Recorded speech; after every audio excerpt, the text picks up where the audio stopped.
अरे जात पात में क्या रखा है, सुन लो मेरी जान, अरे बोलो मेरी जान। अरे ऐसा वैसा क्यों समझती हो, अरे मैं हूँ भीमवादी, अरे मैं हूँ भीमवादी। हमें आँख ना दिखाओ, जाओ जाओ जाओ किसी और को बुलाओ। मैं हूँ भीमवादी, अरे चापूंगा तुझको, अरे चापूंगा तुझको तो लौक लगी झांसी, चापूंगा तुझको तो लौक लगी झांसी।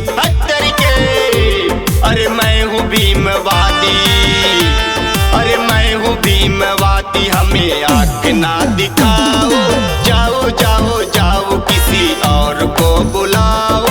मैं हूँ भीमवादी।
अरे मैं हूँ भीमवादी। हमें आँख ना दिखाओ, जाओ जाओ जाओ किसी और को बुलाओ।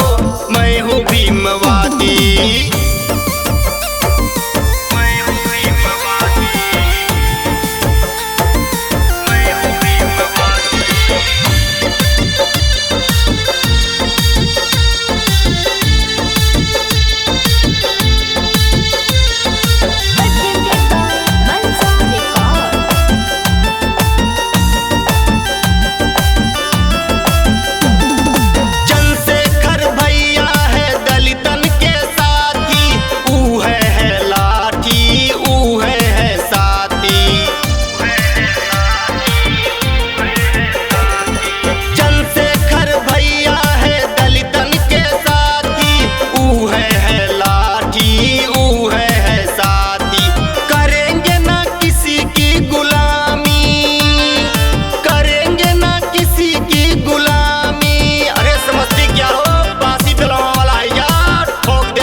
अरे मैं हूँ भीमवादी। हमें आँख ना दिखाओ,